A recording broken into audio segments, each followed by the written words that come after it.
పూజ్యశ్రీ చారీజీ మహారాజ్ 99వ జయంతి సందర్భంగా దాజీ ఇచ్చిన సందేశం 24 జూలై 2026 సంవత్సరం. శీర్షిక విత్తనానికి ముందున్న క్షేత్రం. ఉపశీర్షిక మరేదీ నాటలేని దాన్ని శ్రద్ధ మాత్రమే నాటుతుంది. ప్రియమిత్రులారా, ఒకే ధ్యాన మందిరంలో ఒకే ప్రాణాహుతిని స్వీకరిస్తూ అవే మాటలు వింటూ ఒకే క్షణంలో కళ్ళను మూసుకున్న ఇద్దరు వ్యక్తులను ఊహించుకోండి. ధ్యానం తర్వాత పైకి లేచిన ఒకరిలో మొదటిసారి ఉత్తర దిశను కనుగొన్న దిక్సూచి మొనలాగా నిశ్శబ్దంగా తిరిగి మార్చలేని విధంగా ఏదో పరివర్తన జరిగింది. రెండవ వ్యక్తి లేచి గడియారం వంక చూసి మిగిలిన వారంతా ధ్యానంలో ఏమి అనుభూతి చెందారోనని ఆశ్చర్యపడతాడు. ఆ ప్రాణాహుతి ప్రసారం, ఆ నిశ్శబ్దం, మాటలు అన్నీ ఒక్కటే అయినప్పటికీ తేడా ఒకటి ఉంది. ఏమిటది? దాన్ని అలా పక్కన పెట్టండి. ఈ ప్రశ్నకు మనం తర్వాత వద్దాం. ఇదే తరహాలో ఒక పాత్రలోని నీటిలో ఒక బంగాళదుంపను, ఒక కోడిగుడ్డును ఉడకపెట్టినట్లు ఊహించుకోండి. నీరు, మంట, వండే సమయం అన్నీ ఒకేలా ఉన్నప్పటికీ బంగాళాదుంప మెత్తబడుతుంది, గుడ్డేమో గట్టిపడుతుంది. మనలో ప్రతి ఒక్కరి లోపల కలిగి ఉన్న స్వభావమే మన అనుభవం మనల్ని మరింత వికసింపజేస్తుందా లేక మరింతగా మూసిపెడుతుందా అనే విషయాన్ని నిర్ణయిస్తుంది. ఇది ప్రతిభ లేదా అర్హతకు సంబంధించిన ప్రశ్న కాదు. ఈ ప్రశ్న కేవలం క్షేత్రాన్ని గురించి మాత్రమే. ఈ సందర్భంలో మనం అనువాదం లేని పదం అనే దాని గురించి తెలుసుకుందాం. మునుపటి సందేశాల శ్రేణిలో అన్వేషకునికి ఇంకా ఎదురు చూస్తున్న జీవితానికి మధ్య నిలిచే 7 అంతర్గత అడ్డంకుల ద్వారా మనం కలిసి ప్రయాణించాం. కోరిక ఎలా విభజిస్తుందో, సోమరితనం ఎలా నొక్కిపెడుతుందో, సందేహం ఎలా క్షీణింపజేస్తుందో, గర్వం ఏ విధంగా ఆవరించి వేస్తుందో, అసూయ ఎలా బలహీనపరుస్తుందో, పూర్వాభిప్రాయం ఎలా కిటికీలను మూసివేస్తుందో, వాటన్నింటికీ మూలమైన భయం తలుపును లోపలి నుండే ఎలా బంధిస్తుందో మనం చూశాము. జీవింపబడని జీవితం అనే దానిలో విశ్వాసం అనేది ఆ తలుపును తెరిచే తాళం చెవని, తెరిచిన ప్రక్క మనకు మొదట కనిపించేది గమ్యం కాదని, క్షేత్రం యొక్క నాణ్యత అని మనం తెలుసుకున్నాం. ప్రాచీనులు దాన్నే శ్రద్ధ అని అన్నారు. శ్రద్ధను ఆంగ్లంలో ఫెయిత్ అంటారు, కానీ అది సంపూర్ణమైన అర్థాన్ని ఇవ్వదు. తరచుగా ఫెయిత్ అంటే మనం నిరూపించలేని దాన్ని నమ్మడం అని వర్ణిస్తుంటారు. అయితే శ్రద్ధ దానికంటే ఎంతో సచేతనమైనది. నమ్మకం, ఆత్మవిశ్వాసం, చిత్తశుద్ధి, పట్టుదల, విశ్వసనీయత, అంతర్గత దృఢ నిశ్చయం సమ్మిళితమై ఒకే జ్వాలగా వెలగడమే శ్రద్ధ అంటే. అది కేవలం మనస్సు ఒక ప్రతిపాదనను అంగీకరించడం కాదు. బుద్ధి అనేది రుజువుని పరిశీలించడాన్ని పూర్తి చేయకముందే సంపూర్ణ అస్తిత్వం ఆ అంతరంగ సత్యం వైపు తనను తాను మలచుకోవడం అన్నమాట. పండితులు శాస్త్రాలపై, గురువుపై నమ్మకం ఉంచి దాని ద్వారా సుసాధ్యమైన దాన్ని సాధించడమే విశ్వాసం అని వివరిస్తారు. ఇప్పుడు సూక్ష్మత నమ్మడం అనే పదంలో దాగి ఉంటుంది. ఇది ఏదో ఒక ఆలోచనను ఊరికే అంగీకరించడం కాదు, కేవలం వినడమే కాకుండా స్వానుభవంతో రుచి చూసిన ఒక సత్యం వైపు మన ప్రతి ఇంద్రియాన్ని, శక్తిని క్రియాశీలకంగా సమన్వయం చేయడం. అంతర్గత అనుభవ చిత్రణలో గొప్ప కార్టోగ్రాఫర్ అంటే రేఖాపటకర్త అయిన పతంజలి మహర్షి అత్యున్నత సాక్షాత్కారానికి దారితీసే 5 గుణాల పట్టికలో శ్రద్ధను మొదట పెట్టారు. ఆ 5 గుణాలు శ్రద్ధ అంటే విశ్వాసం, వీర్య అంటే శక్తి, స్మృతి అంటే స్మరణ, సమాధి అంటే సంలీనత, చివరిగా ప్రజ్ఞ అంటే జ్ఞానం. ఈ క్రమాన్ని గమనించండి. శ్రద్ధ ప్రయత్నించడానికి అవసరమైన శక్తిని లేదా సంసిద్ధతను ప్రేరేపిస్తుంది. మరి శక్తి స్మరణను నిలుపుతుంది. స్మరణ సంలీనతగా పరిపక్వమవుతుంది. సంలీనత ప్రజ్ఞగా వికసిస్తుంది. ఈ గొలుసు మొత్తానికి మొదటి లింకు అదే శ్రద్ధ, దానిపైనే ఆధారపడి ఉంటుంది. శ్రద్ధను తొలగిస్తే మిగిలినవన్నీ క్రింది అంతస్తుల్లేని మెట్లలా కూలిపోతాయి. మీరు ఊహించని విశ్వాసం గురించి తెలుసుకోవాల్సిన అవసరం ఉంది. శ్రద్ధను మనం తరచుగా భగవంతునిపై, గురువుపై, మన సాధనపై ఉన్న విశ్వాసంగా భావిస్తాం. ఇవన్నీ అందులో ఉంటాయి కూడా. కానీ శ్రద్ధ మనకు మరింత దగ్గరగా మన నుండే ప్రారంభమవుతుందని తెలిస్తే మీరు ఆశ్చర్యపడవచ్చు. మనలో ఆత్మవిశ్వాసం లేకపోతే విశ్వాసం లోపిస్తుంది. ఈ మార్గంలో నడవగలమనే మన సామర్థ్యాన్ని మనం నమ్మనప్పుడు ఆ మార్గం ఎంత ప్రకాశవంతంగా ఉన్నా ఉపయోగం ఉండదు. మనం సరైన దాన్ని ఎంచుకున్నామన్న నమ్మకం లేకపోతే ఎంత కృప కలిగినా అది మనకు నమ్మదగినదిగా అనిపించదు. ఆ సందేహం మళ్ళీ మళ్ళీ వస్తూనే ఉంటుంది. అది అనుభవ లేమి వల్ల కాదు, మనం స్వీకరిస్తున్న దానిపై మనకే నమ్మకం లేకపోవడం వల్ల. దీని అర్థం ఏమిటో ఆలోచించండి. బలమైన పునాదిని నిర్మించడం అనే సందేశంలో 11 సంవత్సరాలు ధ్యానం చేసినప్పటికీ ఇంకా కూడా ఇది నిజమేనా అని అడిగిన ఆ మహిళ మీకు గుర్తుందా? ఆమె సాధన లోపరహితంగా సాగింది. ఆమెలోని పరివర్తన చుట్టూ ఉన్న అందరికీ స్పష్టంగా కనిపించింది. అయినా ఆమె దాన్ని నమ్మలేకపోయింది. ఎందుకు? ఆ సందేహం తన సాధన గురించి కాదు, స్వయంగా తన గురించే. తాను మారగలదు అన్న తన స్వీయ సామర్థ్యాన్ని ఆమె నమ్మలేదు. ఆమె మరిగే నీటిలో ఉన్న గుడ్డులా తనను మృదువుగా చేయాల్సిన ఆ అనుభవం చుట్టూరా గట్టిపడుతూ ఉంది. సందేహంతో వాదించడం ద్వారా కాకుండా సందేహం లోపలికి చొరబడేందుకు ఒక్క అవకాశం కూడా దొరకనంత దృఢమైన పునాదిని నిర్మించడం ద్వారా ఆ ప్రశ్న ఉత్పన్నమయ్యేలోపే శ్రద్ధ దానిని పరిష్కరించి ఉండేది. మనం అత్యంత ముఖ్యంగా వినవలసిన శ్రద్ధ యొక్క కోణం ఇదే. దివ్య సంకల్పానికి శరణాగతి అవ్వడం ఎంత ముఖ్యమో, మనపై మనకు నమ్మకం ఉండడం కూడా ఆధ్యాత్మికతకు అంతే మౌలికమైనది. ఈ రెండూ ఒకదానికొకటి విరుద్ధాలు కావు.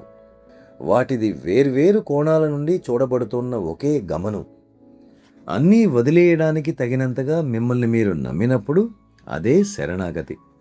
దైవానుగ్రహానికి తగిన యోగ్యులన్నంతగా మిమ్మల్ని మీరు విశ్వసించినప్పుడు అది ఆత్మవిశ్వాసం. శ్రద్ధ ఈ రెండింటినీ ఒంటి చేతితో పట్టి ఉంచుతుంది. అయితే ఇప్పుడు క్షేత్రంలో ఏమి పెరుగుతుంది అనే దాని గురించి తెలుసుకుందాం. విత్తనం తాను పడే క్షేత్రాన్ని ఎంచుకోదు, కానీ అన్వేషకుడు ఎంచుకుంటాడు. అన్వేషకుడు సిద్ధం చేసే క్షేత్రం ఆ తరువాత జరిగే ప్రతి దాన్ని నిర్ణయిస్తుంది. నిజమైన విశ్వాసం లేని చోట నిజమైన ప్రేమ ఉండదు, నిజమైన శరణాగతి కూడా ఉండదు. నిజమైన విశ్వాసం ఉన్న చోట ఆత్మ యొక్క సజీవ నిర్మాణం ఆవిష్కృతమవుతుంది. ప్రేమ మొలకెత్తే క్షేత్రమే శ్రద్ధ. మరొకసారి, ప్రేమ మొలకెత్తే క్షేత్రమే శ్రద్ధ. తన దిశను కనుగొన్న ప్రేమే భక్తి. ఫలితంపై పట్టును వదిలేసిన భక్తే శరణాగతి. ఆ శరణాగతిని కూడా సమర్పణ చేసిన తర్వాత మిగిలేదే లయావస్థ. మరొకసారి విందామా? ప్రేమ మొలకెత్తే క్షేత్రమే శ్రద్ధ. తన దిశను కనుగొన్న ప్రేమే భక్తి. ఫలితంపై పట్టును వదిలేసిన భక్తే శరణాగతి. ఆ శరణాగతిని కూడా సమర్పణ చేసిన తర్వాత మిగిలేదే లయావస్థ. ఆ క్రమాన్ని మళ్ళీ నిదానంగా పరిశీలిద్దాం. శ్రద్ధ ప్రేమకు దారితీస్తుంది, ప్రేమ భక్తికి దారితీస్తుంది, భక్తి శరణాగతికి దారితీస్తుంది, శరణాగతి లయావస్థకు దారితీస్తుంది. ఒక మొగ్గ పుష్పంలా, అలాగే ఒక పుష్పం పండులా తయారైనంత సహజంగా ప్రతి దశ దానికి ముందున్న దశ నుండి రూపుదిద్దుకుంటుంది. ఒక మొగ్గను బలవంతంగా పండుగా మార్చడం మీ వల్ల కాదు. అయితే మీరు క్షేత్రాన్ని సిద్ధం చేసి సూర్యరశ్మిని తన పని తాను చేసుకోనివ్వవచ్చు. ఇప్పుడు ఈ క్రొత్త సందేశ శ్రేణి అంతటా మనల్ని నడిపించబోయే సత్యం ఇదే. లయావస్థ సంభవించినప్పుడు నిజమైన యాత్ర ప్రారంభమవుతుంది. దయచేసి ఈ వాక్యాన్ని గురించి ఆలోచిస్తూ కాసేపు ప్రశాంతంగా, మౌనంగా గడపండి. దాదాపు అన్ని ఆధ్యాత్మిక సంప్రదాయాలు, బోధనలు లయావస్థే అంతిమ గమ్యస్థానమని సూచిస్తాయి. కానీ ఆ స్థితిని చేరుకున్న మార్మికులు దాని గురించి మరింతగా చెబుతారు. చేరుకున్న ఆ శిఖరాగ్రం గమ్యస్థానం కాదని, అదొక ప్రవేశ ద్వారం మాత్రమేనని వారంటారు. అన్వేషిస్తున్నాము అని మీరు అనుకున్న ఈ జీవితం ఆ ద్వారానికి అవతల మీకోసం వేచి ఉన్న అసలైన జీవితానికి ఒక సన్నాహకం మాత్రమే. ఆ సంసిద్ధత క్షేత్రం యొక్క నాణ్యతలోనే ప్రారంభమవుతుంది. మందకొడిగానూ కాదు, గుడ్డిగానూ కాదు. దీని అర్థం ఏమిటి? నిశ్శబ్ద గర్జన లాంటి సందేశ సూచన ఒకటుంది. విశ్వాసం మందకొడిగా ఉండకూడదు. ఒకవేళ మీ విశ్వాసం అలా మందకొడిగా అనిపిస్తే దయచేసి మీ లక్ష్యాలను ఒకసారి పునః సమీక్షించుకొని వాటిపై తక్షణమే పనిచేయండి. శ్రద్ధ అనేది ఎంతో భక్తిపూర్వకమైనది, దృఢనిశ్చయంతో కూడినది. గాలి సైతం ఆర్పివేయలేని ఒక దీపంలా అది నిశ్శబ్ద తీవ్రతతో జ్వలిస్తుంది. ఆ దీపం అలా వెలగడానికి కారణం ఆ జ్వాల ప్రచండంగా ఉండడం వల్ల కాదు, అందులోని నూనె లోతుగా, సమృద్ధిగా ఉండడం వల్ల. అలాగని విశ్వాసం గుడ్డిది కూడా కాదు. అది మీ అంతరంగ ప్రపంచాన్ని సమూలంగా మార్చివేసే ఒక అనుభవం నుండి పుడుతుంది. కేవలం నమ్మకానికి, అసలైన విశ్వాసానికి మధ్య ఉన్న వ్యత్యాసం ఇదే. నమ్మకం అనేది ఎవరూ పెద్దగా నిశితంగా పరిశీలించని ఒక కుటుంబ వారసత్వ ఆస్తిలా సంక్రమించవచ్చు. మీ తల్లిదండ్రులు నమ్ముతారు కాబట్టి, లేదా మీ సమాజం నమ్ముతుంది కాబట్టి మీరు నమ్మవచ్చు. ఎందుకంటే ప్రశ్నించడం కంటే నమ్మడం చాలా సులభం కాబట్టి. కానీ శ్రద్ధ అలా పనిచేయదు. అది ప్రత్యక్షంగా పనిచేస్తుంది. మీరు ధ్యానంలో కూర్చుని ఆలోచనలు సృష్టించలేని, జ్ఞాపకాలు అల్లలేని ఒక సన్నిధిని మీరు నిస్సందేహంగా అనుభూతి చెందినప్పుడు మీరు శ్రద్ధను నిర్మించడం ప్రారంభించినట్లే. అప్పుడు మీ స్వీయ హృదయమే దానికి సాక్షీభూతంగా మారుతుంది. అందుకే హార్ట్ఫుల్నెస్ మార్గంలో ధ్యానం అనేది కేవలం ఒక పద్ధతి మాత్రమే కాదు, అది శ్రద్ధను రూపొందించే ఒక ప్రయోగశాల. సత్యానుభూతి వైపు దారి చూపే ప్రతి ధ్యానము మీ పాదాల కింద ఉన్న నేలకు ఒక పొరను జోడిస్తుంది. కాలక్రమేణా ఆ నేల ఎంత దృఢంగా మారుతుందంటే, ఎప్పటిలాగే సందేహం వచ్చి మీ తలుపు తట్టినప్పుడు మీ గృహం చెలించదు.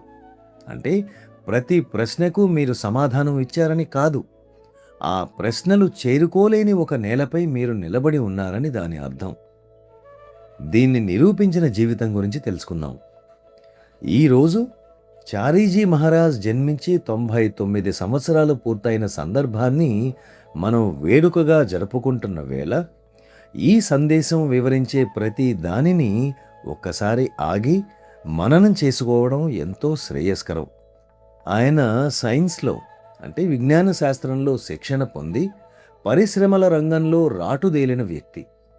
ప్రతి విషయాన్ని సునిశితంగా పరిశీలించే మనస్తత్వం ఉన్న ఆయన తన గురుదేవులను కలుసుకున్నప్పుడు ఎన్నడూ గుడ్డిగా విశ్వసించలేదు.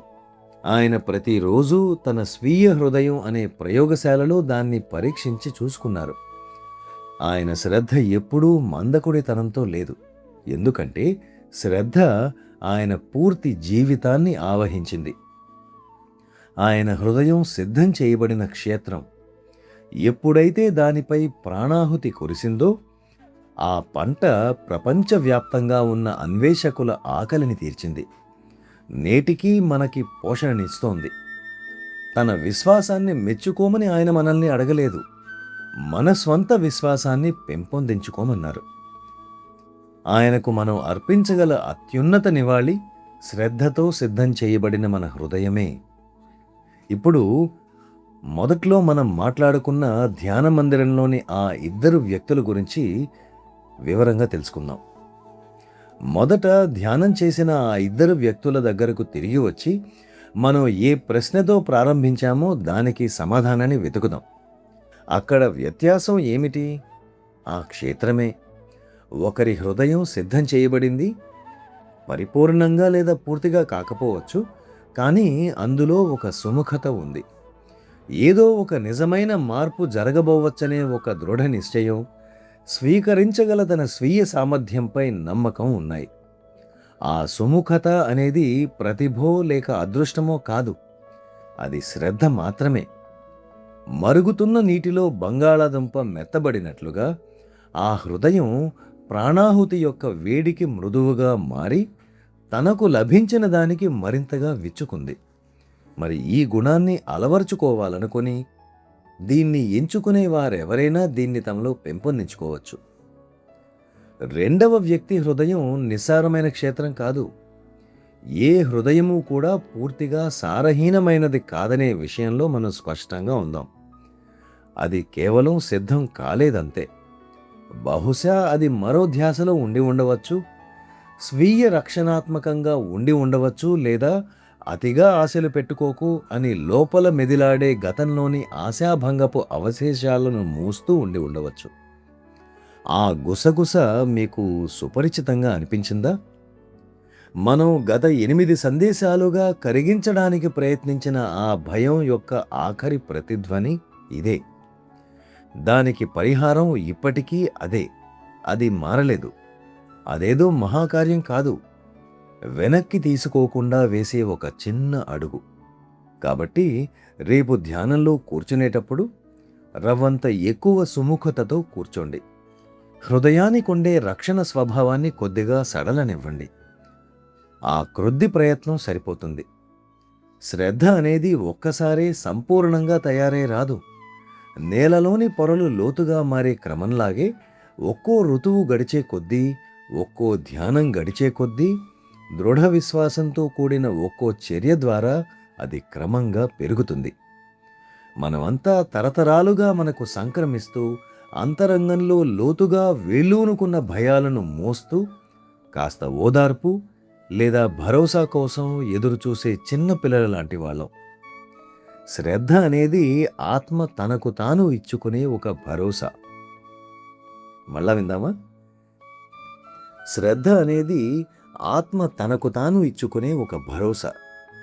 ఒక చిన్నారి అనుమతి పొందడం కోసం వెలుపలి ప్రపంచం వైపు చూడటం ఆపి తన పాదాల క్రింద ఉన్న నేల ఎల్లప్పుడూ దృఢంగానే ఉందని, విశ్వసించబడడానికి ఎదురు చూస్తూ ఎల్లప్పుడూ అక్కడే ఉందని కనుగొనే క్షణమే శ్రద్ధ. క్షేత్రాన్ని సిద్ధం చేయండి. తాను ఎలా మారాలనుకుంటోందో విత్తనానికి ముందే తెలుసనే విషయాన్ని మీరు కనుగొంటారు. ప్రేమతో, ప్రార్థనలతో, కమలేష్.